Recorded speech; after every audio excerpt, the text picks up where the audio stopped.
Hello and welcome to a discussion of CAT 2021 Slot 2 paper.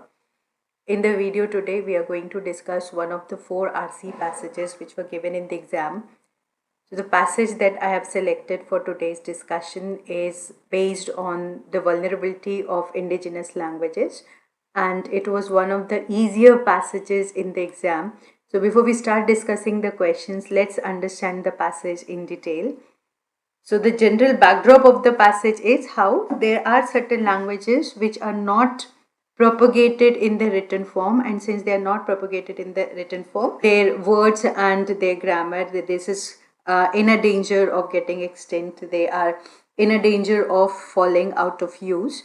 And then the author supplies an opinion about how this can be minimized and what can be done. Let us understand the passage in slightly more detail. So the first sentence says there are certain languages that are transmitted only orally, and because they are transmitted only orally, there is no written form that can be propagated, and that makes them vulnerable. This feature of orality makes them fragile and weak, right? So they are prone to getting extinct. And then he says, but these languages are intriguing. They should be preserved. They should be preserved not just because they're intriguing, but also because they have other important functions like the transmission of cultural traditions, environmental understandings, and knowledge about medicinal plants. So these are the major contributions that these indigenous languages provide to our understanding of surroundings. So all this valuable information that is propagated through these oral languages, indigenous languages, this is at risk when elders die and livelihoods are disrupted, because they are mainly propagated through oral communication. That's why whenever people are forced to migrate, or when people die, the elders of the community die, these traditions also die with them.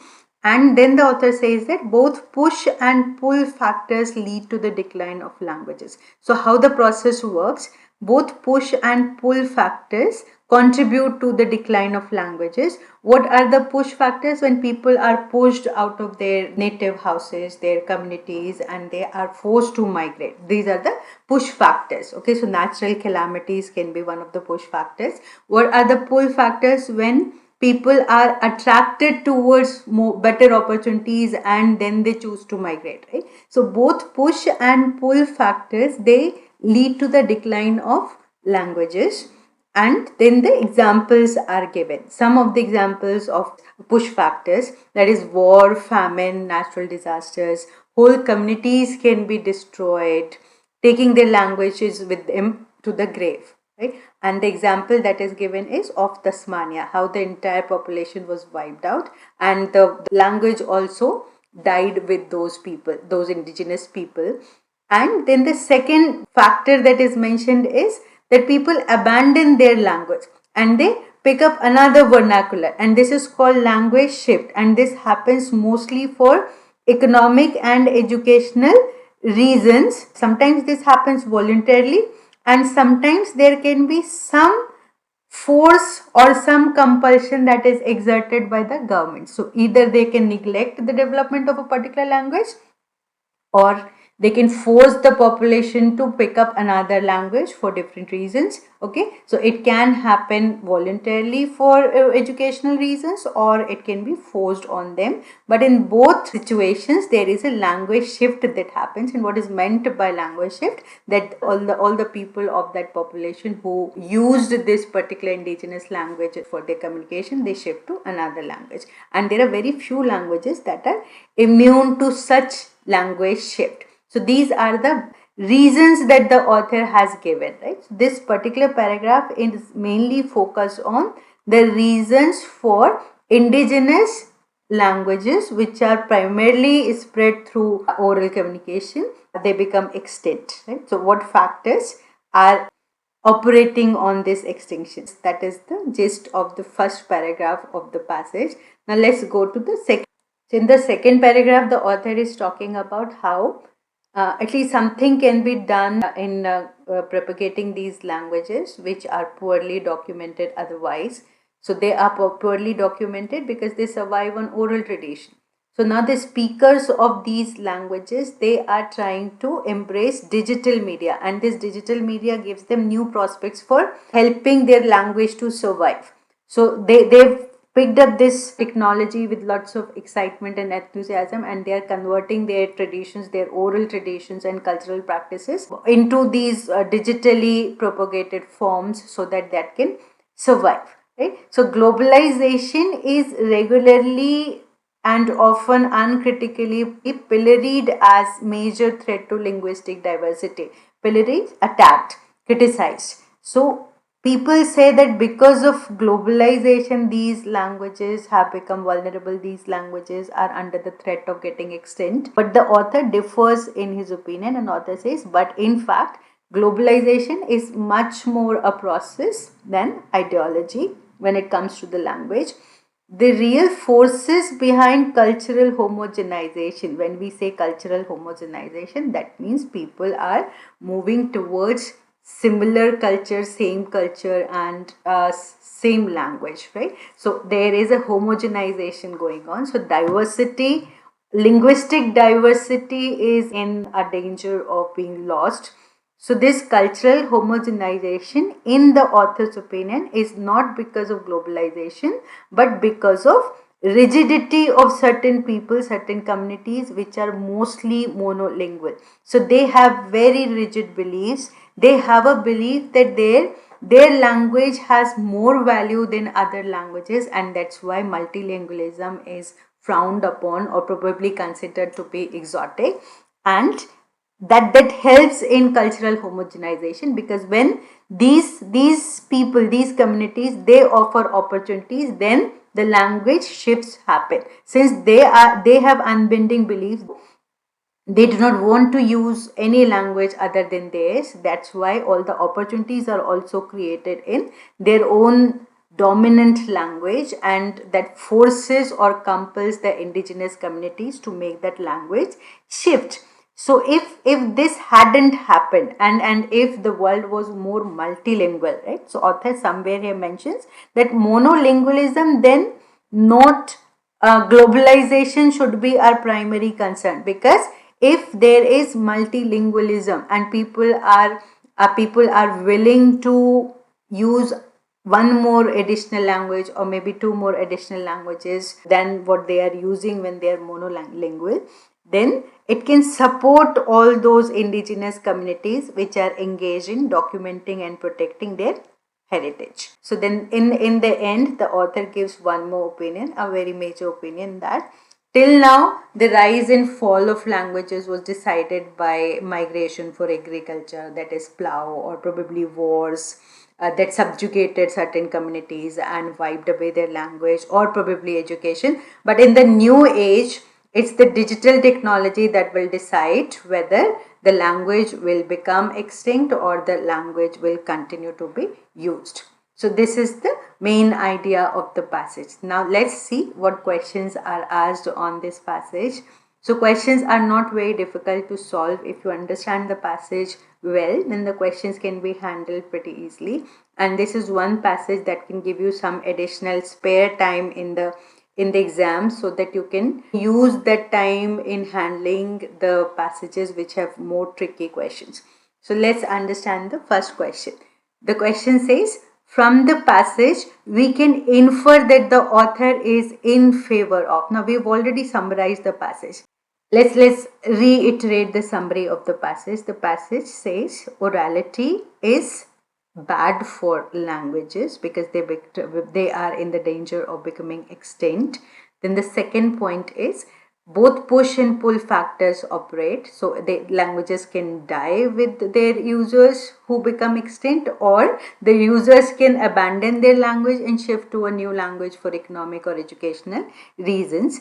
Okay, but now these speakers are using digital media to spread and preserve their language. The only hindrance being the tendency of monolinguistic countries or monolinguistic communities to not encourage the use of these indigenous languages, right? So it's not globalization that is the culprit, it's the monolingualism of these communities that is the culprit, right? So from the passage we can infer that the author is in favor of language shifts across languages. Language shifts the author will not favor, because that will make the language extinct, right? So one language, one important valuable language will be lost. So this will not be favored by the author. Cultural homogenization, when we say cultural homogenization, so cultural homogenization is also that situation when everybody is speaking same language and following similar culture. So that is also something that will take away the diversity, the cultural diversity and linguistic diversity, and that's why that is not one outcome that the author will willingly support. Then D option says an expanded state role in the preservation of languages. This is nowhere mentioned in the passage.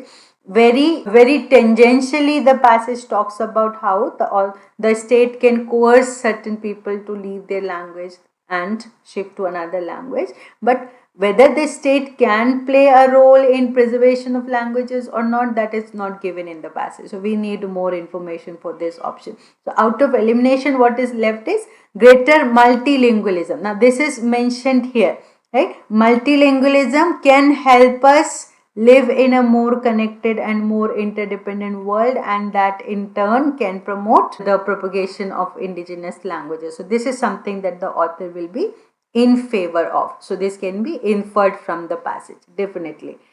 Let's move on to the next question. So the second question says, we can infer all of the following about indigenous languages from the passage except that. So this is an except question. That means three of the options can be inferred. One option cannot be inferred. So let's examine the options given. They are repositories of traditional knowledge about the environment and culture. So this is something that can be inferred from the passage, right? From what portion? And this is mentioned as one of the reasons why these languages should be preserved. That means they function as vehicles for the transmission of cultural traditions, environmental understandings, and knowledge about medicinal plants. So in the option, it says that they are repositories of traditional knowledge. Now let's see the B option. People are increasingly working on documenting these languages. Yes, this comes from what portion? This comes from the second paragraph, which says that people are increasingly using digital media to preserve these languages. Then the third option says their vocabulary and grammatical constructs have been challenging to document. Now this is some information which we have not come across so far from the passage. So let's examine if this is given or not. Let's keep this option aside for the time being. Let's see D option. D option says they are in danger of being wiped out as most can only be transmitted orally. So this is the entire backdrop to the passage, right? That there is these languages are vulnerable. These languages can become extinct. These languages can become extinct because there is no written form that is available. They are mostly transmitted orally. So this is the main idea of the passage. So this has to be inferred. This has to be inferred from the passage. So out of elimination, what is left is C option, and nowhere in the passage is that difficulty mentioned, and author nowhere says that it is challenging to document their vocabulary and grammatical constructs. The author only says that their unusual words and their grammatical uniqueness will be lost if the language will be lost, right? So that challenge is not mentioned. That's why this is the correct answer to this question. So let's move on to the third question. So as we've already discussed two questions from the passage, and we can see that these questions are not very difficult to solve because options are not that close. Once you've understood the passage with clarity, that clarity will help you in eliminating the options very smoothly. So let's see question number 3. So question 3 says, the author lists all of the following reasons for the decline or disappearance of a language except. So which one is the reason that the author doesn't use? That is your answer, right? So let's see. This is an except question. So 3 of the options will apply. One option will be eliminated because that will be the odd one out. So A option says, what we have to find from the question, reasons for the decline or disappearance of a language. If it is mentioned in the passage, then it is not your answer. So the first option says the focus on only a few languages as the result of a widespread internet use.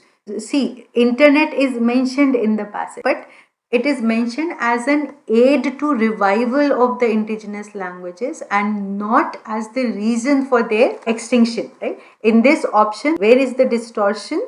The focus on only a few languages, whereas internet provides an opportunity for using all those languages which were not being used because they were following only oral tradition.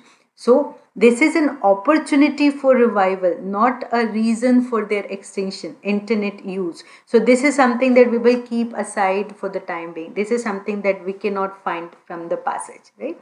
D option says a catastrophic event that entirely eliminates a people and their culture. So this option we came across when we were discussing the passage. A catastrophic event that entirely eliminates a people and their culture. Let's see where it is mentioned. Through war, famine and natural disasters, whole communities can be destroyed and they take their language with them to the grave. So this is your option number 2. So option number 2 cannot be your answer. C says governments promoting certain languages over others. So this is mentioned as one of the reasons when we talk about the language shift happens for voluntary reasons like economic or educational, or state coercion or neglect. So this neglect means what? That the government is promoting certain languages and neglecting certain others. This is what the third option says, governments promoting certain languages over others. And the last option says